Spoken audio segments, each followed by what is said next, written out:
नमस्कार दोस्तों, मैं निहाल शुक्ला स्वागत करता हूँ आप सभी का अपने यूट्यूब चैनल पर। दोस्तों, आज हम शुरू करने जा रहे हैं राज्यों के लोक नृत्य की एक महत्वपूर्ण सीरीज है। इसमें हम सभी राज्यों की सभी लोक नृत्यों को एक ट्रिक की सहायता से समझेंगे। हम इस चीज़ का ज़रूर दावा कर सकते हैं कि इस ट्रिक को अगर आप एक बार देख लेंगे, फिर आपको दोबारा कहीं भी भटकने की आवश्यकता नहीं होगी।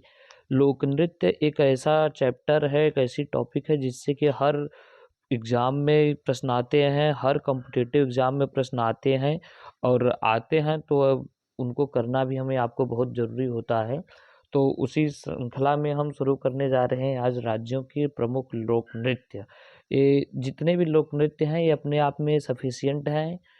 किसी भी एग्ज़ाम के लिए आप अगर तैयारी कर रहे हैं, चाहे वो यूपी पुलिस हो, एमपी पुलिस हो या आरपीएफ हो या किसी भी एनी अदर कॉम्पिटिटिव एग्ज़ाम की अगर आप तैयारी कर रहे हैं, तो उसमें आपको लोक नृत्य एक बहुत महत्वपूर्ण भूमिका निभाती है। जो आज का हमारा स्टैटिक चैप्टर हो चुका है, वो बहुत ज़्यादा वाइड हो गया है, जिसमें एक सबसे महत्वपूर्ण पार्ट हमारा लोक नृत्य होता है।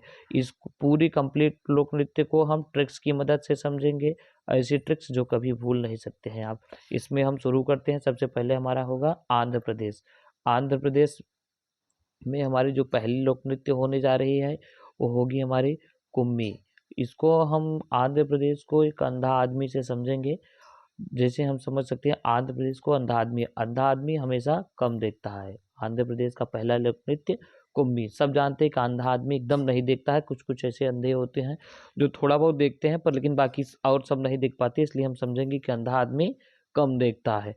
फिर दूसरे नंबर पर हमारा आता है सिद्धि माधुरी।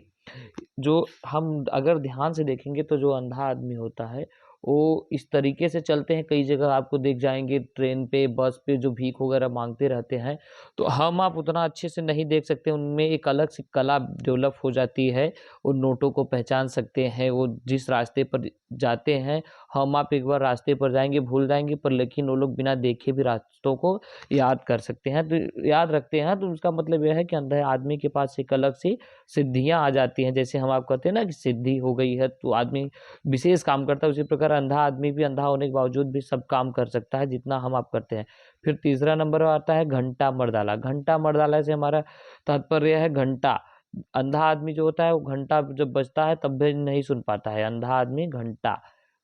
अंधे आदमी को घंटा बजाने पर भी वो नहीं समझ पाता है कि उसे किस दिशा में जाना चाहिए और वो किस दिशा में जा रहा है। अंधा आदमी को हम हटाने के लिए घंटा का प्रयोग करेंगे। तो हमारा तीसरा जो लोक नृत्य था आंध्र प्रदेश में, वो था घंटा मर्दाला।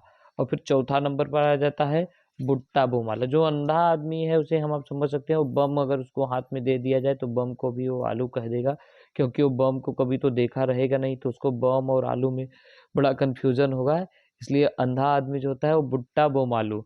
फिर 5th नंबर पर आता है भामकल्पम। अंधा आदमी सिर्फ़ और सिर्फ़ कल्पना करता है, क्योंकि वो कुछ चीज़ देखा तो है नहीं शुरू से ही आज तक। जो आप अगर कुछ देखा नहीं है, तो कल्पना के अलावा कुछ कर भी नहीं सकता, इसलिए अंधा आदमी हमेशा कल्पना करता रहता है, भामकल्पम। फिर चौथा नंबर पे आता है डप्पू।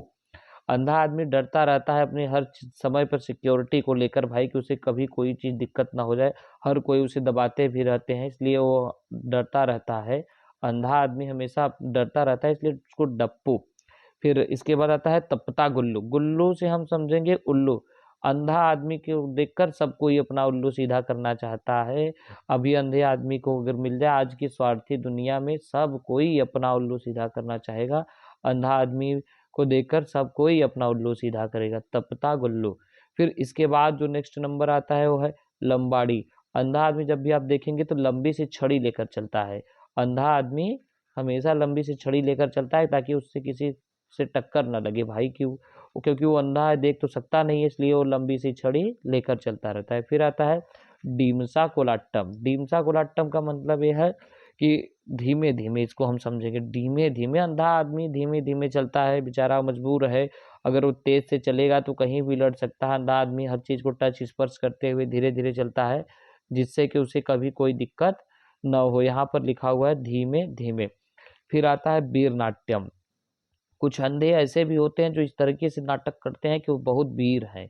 बल्कि वो सिर्फ उनका नाटक होता है, वास्तविकता उनसे कोसों दूर होती है। अंधा आदमी कभी वीरों की तरह नाटक नहीं कर सकता है, ये बात वास्तविकता होती है, लेकिन कुछ अंधे होते हैं जो कि नाटक करते हैं।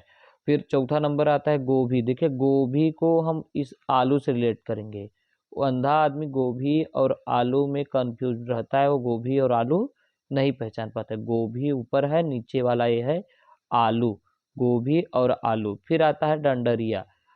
अंधा आदमी अभी यहाँ पर देखिए लंबी सी छड़ी लेकर चल रहा था, यहाँ पर हम लोग समझे हैं। और अब अंधा आदमी डंडा लेकर भी चलता है, चाहे छड़ी कहो चाहे डंडा कहो, बात तो सभी कहिए ना, चाहे छड़ी डंडा में कोई बहुत ज्यादा अंतर हमें आपको देखने को नहीं मिलता है। तो अंधा आदमी बेचारा छड़ी और डंडा दोनों लेकर चलता रहता